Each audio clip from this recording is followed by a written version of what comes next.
Pizza time. Hey everyone, and welcome back to another video of Spidey Beyond. Today we are going to explore the real reason why Jonah Jameson hates Spider-Man. Before we continue guys, don't forget to subscribe and hit that like button if you want to see more videos like this one. For those of you who don't know, Jonah Jameson is the editor-in-chief of the media newspaper company, The Daily Bugle.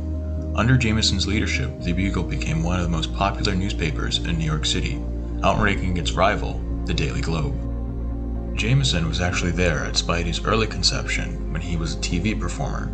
However, when Spider-Man decided to take the law into his own hands and become a vigilante, Jameson vowed to expose Spidey as the masked menace that he believed him to be. Now speaking out against the webhead and printing slanderous news editorials about him, Jameson would turn the public opinion against Spider-Man practically overnight. And so, as the years pass on, between hiring a high school student who recently just lost his uncle, to giant spider slayer robots, to funding an illegal experiment that cost man his livelihood, to opposing even Kraven the Hunter, Jonah Jameson would wage his editorial war against Spider-Man for years to come. But what was the reason for it all? Well, Jameson's childhood and past was less than ideal. He endured severe abuse from his stepfather, which is what led him to adopting a cynical attitude about people later in his life, especially when it came to heroes whom he had previously loved and revered as idols. As he attended college, JJ would meet his future wife Joan, and the two would marry and have a son named John. But as Jameson was on an editorial trip for the Bugle in Korea, Joan was killed during a mugging by a masked man. The tragic event only made JJ more work-oriented and increased his hatred of masked people parading as heroes. This got to the point where he even neglected his young son as he couldn't deal with the grief. So when Spider-Man arrives on the scene, Jonah Jameson sees him only as a fraud, a masked menace who only saves the day for publicity while his villainous actions go unnoticed by the public. So, in reality, Jameson doesn't hate Spider-Man himself like he says, but he hates the idea of a Spider-Man and what that symbolism stands for. He can't accept that a hero, a masked hero no less, can do what normal people like himself cannot. However, he genuinely believes though that what Spider-Man is doing is wrong and has devoted most of his life to try and expose Spidey as the fraud that he knows he is. This all recently came to a heading in Peter Parker, The Spectacular Spider-Man number 6. In this issue, Spidey and JJ decide to have a sit-down over dinner.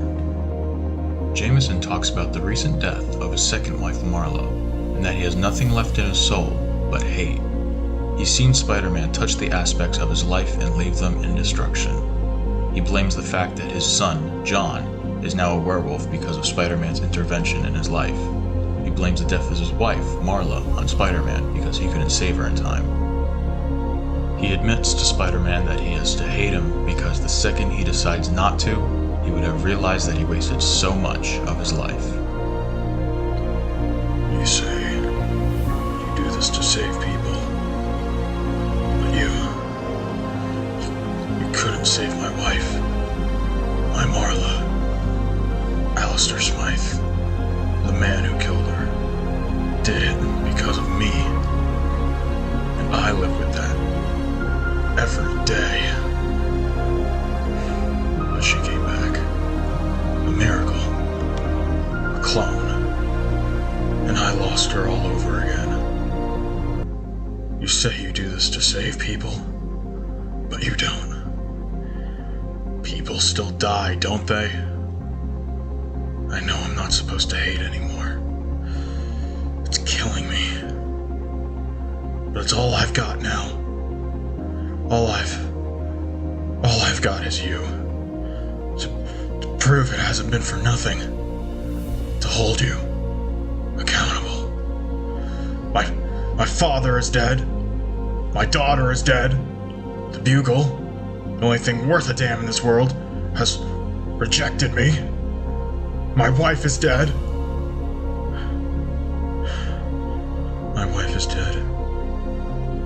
Peter now begins to see Jameson as not a hateful and hypocritical miser, with an unwarranted vendetta against him, but a broken man who does not know how to go on anymore. Peter sees much of himself in Jameson now. And so finally, unmasking in front of the man who has wanted him dead for so many years, Peter Parker tells J. Jonah Jameson that he's not alone. Thank you guys so much for watching. What do you guys think of Spidey and Jameson's relationship? Let me know down in the comments below, as I'd love to read your guys' thoughts and opinions. If you liked the video, go hit that thumbs up button, as it helps the channel out a lot, and subscribe to see more Spidey content like this one. I hope you guys are doing well, and remember, my fellow webheads, with great power comes great responsibility. Spidey starts going crazy.